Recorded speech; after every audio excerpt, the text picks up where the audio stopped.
Hello, Highland Terrace Orcas. It's Miss Osborne, the counselor at Highland Terrace, and I'm here to read to you Chapter 8 from A Boy Called Bat.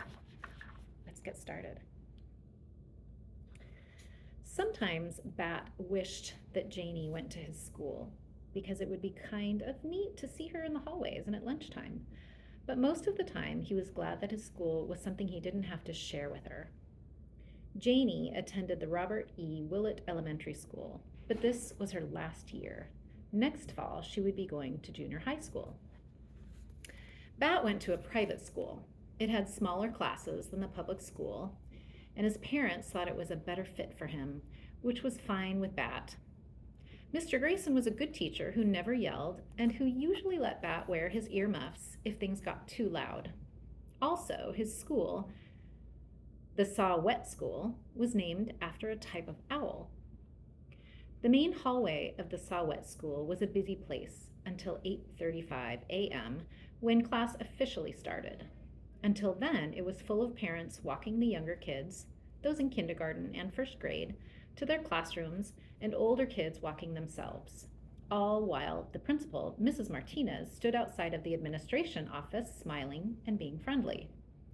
Bat, called Mrs. Martinez, waving and smiling. Bat didn't feel like talking to Mrs.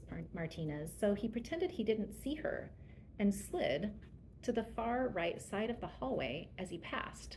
That way, she couldn't reach out and rumple his hair. Bat hated it when people rumpled his hair, and Mrs. Martinez loved to rumple hair.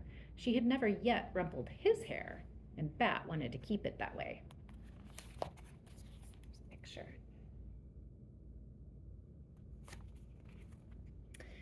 Bat liked the main hallway better when all the other kids were in their classrooms. Right now, Luca and Israel, two kids in Bat's same class, were struggling out of their rain boots on the big rubber mat. It wasn't raining, but dark clouds peppered the sky in a way that could mean that recess would be wet. At Saw-Whet School, one of the philosophies was that students should go outside, rain or shine or snow. Bat hadn't worn rain boots, so he didn't have any that he needed to take off. He didn't carry an umbrella either because the Saw-Whet School didn't allow them in the hallways or classrooms, which Bat agreed was a wise decision. He skirted around a kindergartner whose mother was kneeling in front of him, holding a tissue to his nose. "Blow," she said, and he dodged between a couple of big kids, sixth graders, who were tossing a small red rubber ball back and forth. "Balls are supposed to be kept outside," Bat told the slightly smaller of the two big kids, a boy he recognized by the red glasses he wore. "Not this ball," said the boy. "This is a special ball." Then he threw the ball over Bat's head to the other kid, a very tall girl who caught it expertly with one hand and laughed. "It looks like a regular ball," Bat said. "It's not a regular ball," said the boy with red glasses. Bat had a weird feeling in his stomach, like the boy was trying to trick him. He didn't know what to say. Just then, Luca and Israel came by without their rain boots. "Hi, Bat," Israel said. "Do you think it'll rain?" "Maybe," said Bat. "Well, eventually, yes, but today, maybe." Relieved, Bat watched the two big kids move away toward their classroom, still tossing the ball. "What do you think was special about that ball?" he asked Israel. "Nothing," Israel said. Then Miss Kiko came out of the kindergarten room and rang her handbell.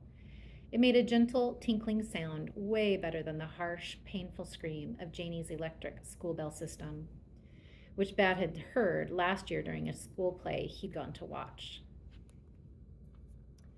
To class, it's time for another day." Miss Kiko had a beautiful voice, which was probably why it was her job to announce the start of school.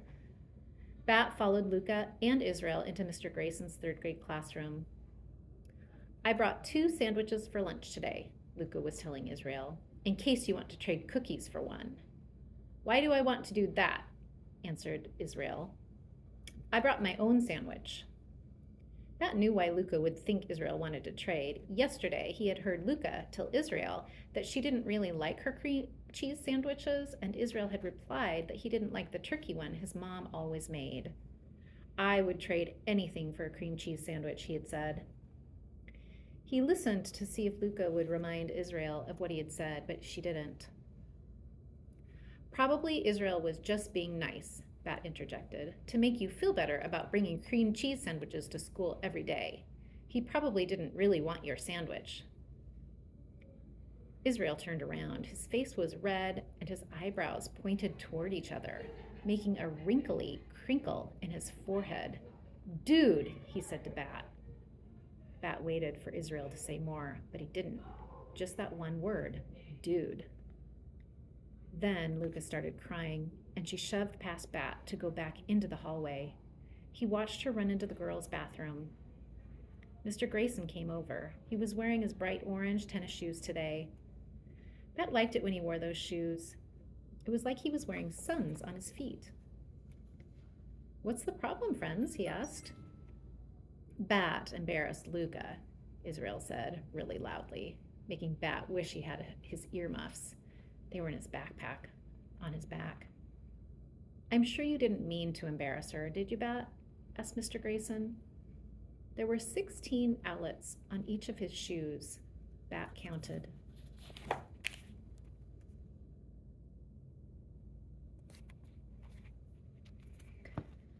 Eight on the left side, 8 on the right side. That made 32 eyelets. Bat, can you look up at my face? Mr. Grayson asked. Bat shook his head. 32 eyelets. His own shoes had half as many. 16 eyelets, 4 on each side of each shoe. Mr. Grayson sighed. Okay, Bat, go sit at your table. But Bat wondered if anyone in the class had more eyelets in their shoes than Mr. Grayson. He kept his eyes on his shoes as he walked through the classroom. Nope, no one did.